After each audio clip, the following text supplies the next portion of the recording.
News 18 on the CW at 10 starts now. WLFI Lafayette. News from where you live.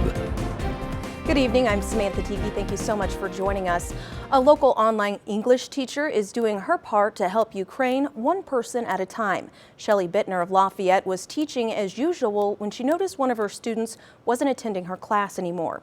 That student was Yana from Ukraine. After reaching out to Yana, she realized that her advanced English student had to flee her home city of Kyiv to a small town 118 miles away, Koziatin. That's disrupted her studies.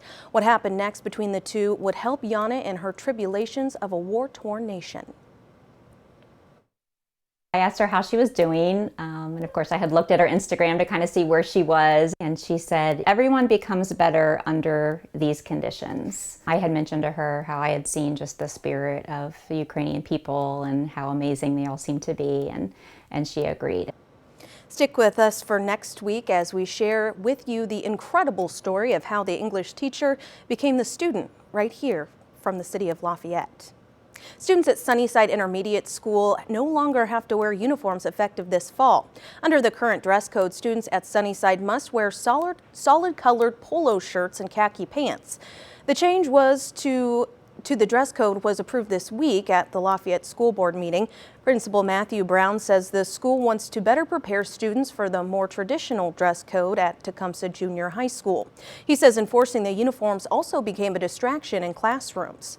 He sent News 18 this statement. Brown says, quote, "I'm having to address past dress code violations. We were losing large numbers of instructional minutes. A large majority of parents were in favor of the change that modeled the junior high or that of a traditional school setting," end quote. The new dress code requires students to avoid hats and torn clothing, among other restrictions. Well, we had some rain showers tonight, but the wind has calmed down a lot. Storm Team 18 Chief Meteorologist Chad Evans joins us now with a first look at the forecast. Chad? Yeah, hey there, Sam. Yeah, nice and warm today, 66 to 70 for your high temperature, 68 Florida, Delphi.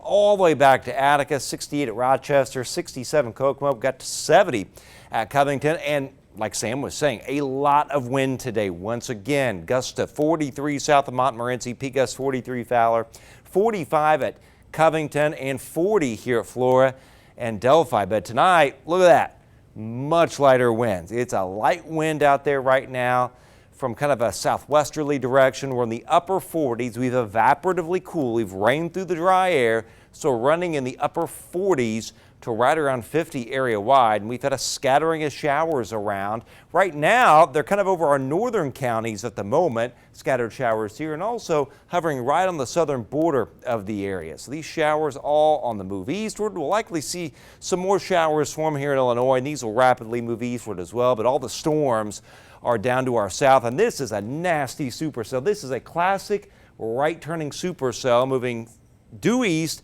and then making a strong right turn due to all its rotation.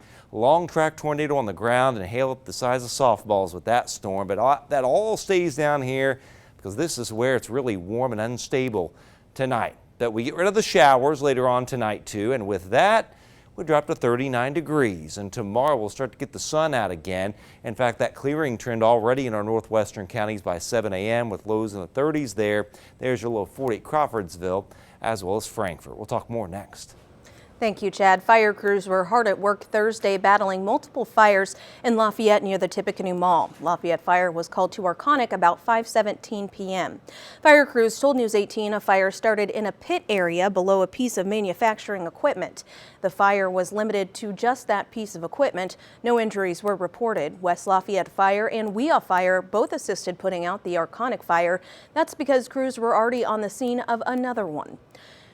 And we have more information on the fire at a used car dealership yesterday. The first call came in reporting smoke coming from Zaret used car dealership just before 4:30 p.m. yesterday. State Road 38 East was temporarily closed between Maple Point Drive and Kingsway Drive while crews worked to put the fire out. News 18 received this video and a viewer submission of heavy smoke billowing from the building. LFD confirmed 2 minors were injured in that fire and are being treated for smoke inhalation.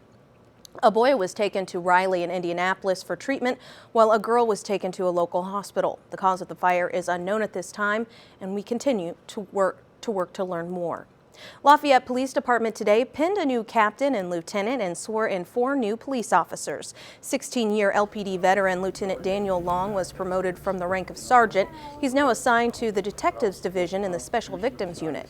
17-year LPD veteran Captain Adam Milady was promoted from the rank of lieutenant. He'll oversee the patrol division. Milady tells News 18 he's got big shoes to fill as he steps in for now Chief Scott Galloway. There's a lot that's going on in that division, so I'm going to rely heavily on our commanders that are in those specialty positions and assigned to those shifts, and working with those officers on making sure that we're still providing a good service for our community. The patrol division includes 80 officers and several specialty units like SWAT. LPD also swore in new officers Martin Schapp, Larry Bittner, Balin Brown, and Tyler Hewitt. A new batch of law enforcement officers is now certified in crisis intervention training. A graduation ceremony was held for them today. The training teaches how to deal with the various types of mental illnesses, de-escalate critical situations, and learn what mental health resources are available in the community. The goal is to have safer solutions to crisis situations involving people with mental health conditions and to keep them away from the criminal justice system. Purdue Police Chief John Cox says the program gives people who are struggling another option to seek proper care. We didn't have these types of tools, and now we don't need to take them directly to jail. We can use the tools that we've gotten through this training to be able to help them get into the programs that will help them the most. The CIT program was introduced to Tippecanoe County in 2004 by NAMI West Central Indiana. This year, the program has 25 new officers. A Central Indiana school corporation is reviewing its use of an Indian as its mascot following backlash over a viral video posted to TikTok. The video was shot at an Anderson High School basketball game, and as Max Lewis reports, it shows 2 students dressed up as an Indian chief and maiden performing what the school calls its pregame ritual. This video showing 2 students dressing as an Indian chief and maiden has been viewed nearly 1 million times. It was shot at an Anderson High School home basketball game. The students can be seen performing a ritual with a pipe before the game. It was disappointing, but not surprising that it was happening. Sarah Holba shot the now viral video. And this Anderson student section got really into it. They had the pep band playing. And when Sarah shared the video, it received so much backlash that Anderson Community Schools put the pregame ritual on hold. We're taking this very seriously. You know, it's always our intent to honor our Native American tradition, and maybe that was ignorant. Maybe we don't know what we're honoring. Maybe we're not honoring at all. The district formed an internal committee to review the use of the Indian mascot on everything from buildings to letterhead. The mascot originated from Chief William Anderson, who the city of Anderson is named for. The superintendent said the district has always used the mascot with the blessing of the chief's ancestors. It really incites an environment that is hostile, that is dangerous, and damaging. Groups including the Delaware Tribe and the American Indian Movement have spoken out, saying it further exploits the culture of people who have been treated poorly since the arrival of the early settlers. They teach non-native children that it's acceptable to participate in culturally abusive behavior. The district says it will consult with Native American leaders before making its final decision.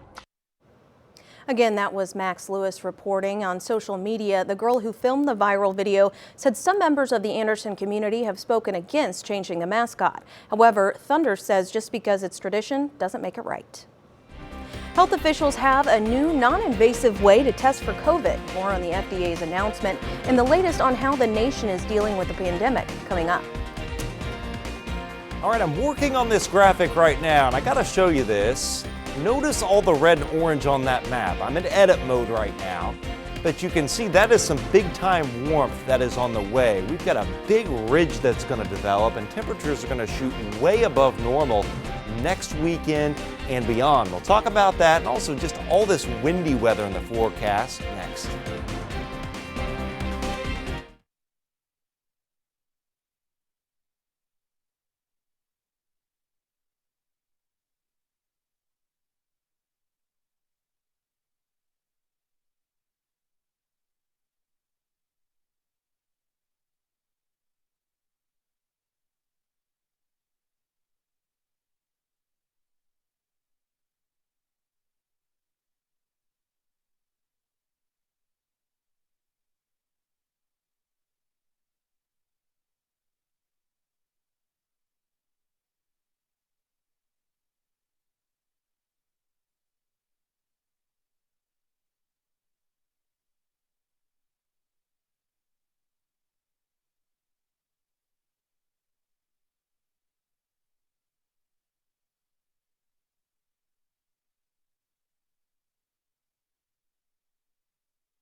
You're watching News 18 on the CW at 10. News from where you live. There's a new way you can test for COVID, and this one is very different. It's a breath test just approved by the FDA. As Skylar Henry reports, the agency says the test spots chemical compounds associated with COVID infection and can give results in less than 3 minutes. The FDA has granted emergency use authorization for the Inspect IR COVID-19 breathalyzer. It's just like a breathalyzer test for alcohol, but instead detects chemical compounds in breath samples which indicate COVID-19.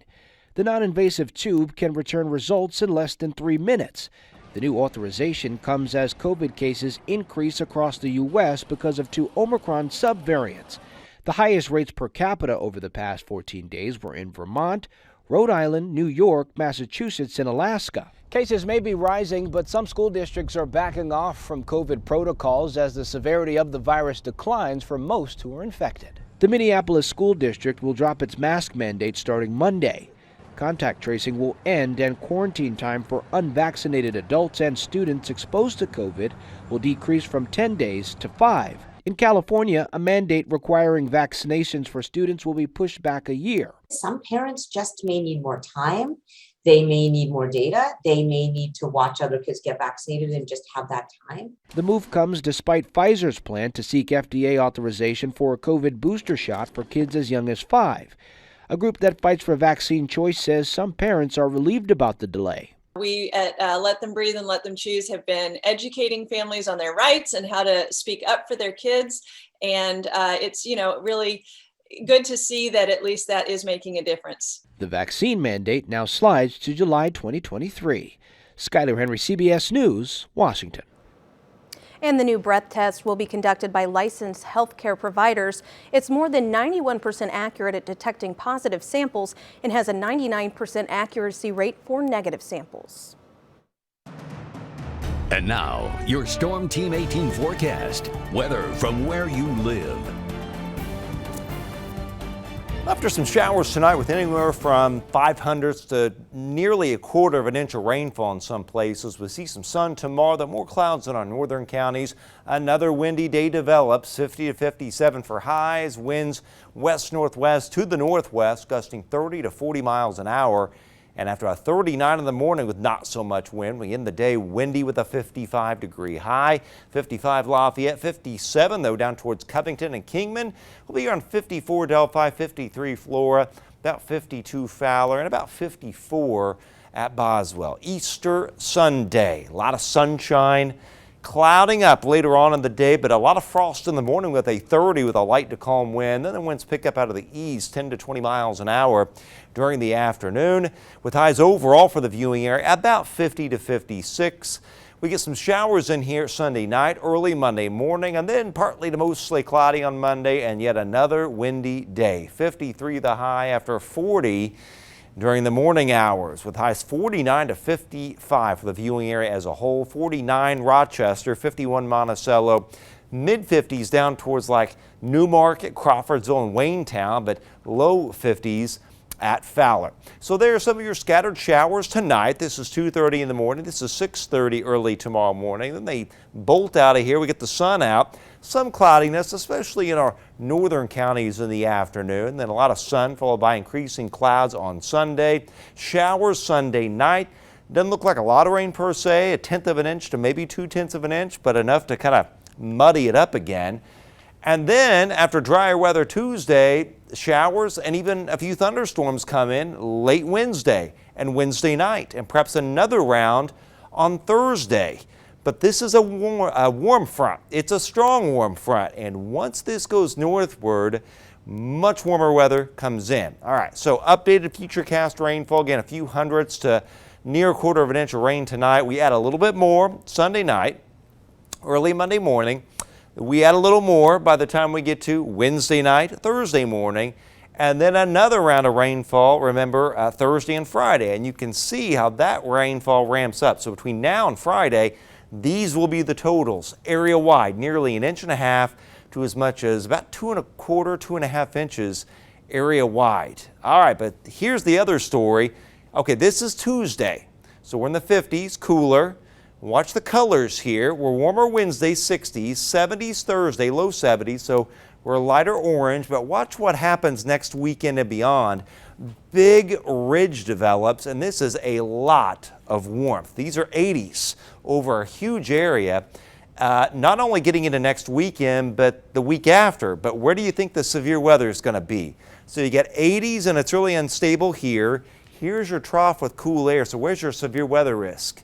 Right here in this zone, Indiana, Illinois, Iowa, back to Oklahoma. It's right on the gradient. So you'll have several little lows moving around the trough and moving just like that. And when they encounter this warmth, which parts of the eastern U.S. it'll be record warmth, the severe weather risk will go way up. All right, that said, meteorologist Lisa Montgomery has your forecast this weekend, and I got a brand new blog post up that's right now, the short, the medium, and the long range outlook. Low 50s Monday, mid 50s Tuesday, then we warm up and it gets wetter though. 72 Thursday, 68 Friday, then it really warms up. Warmest of the year so far next weekend and into that following week.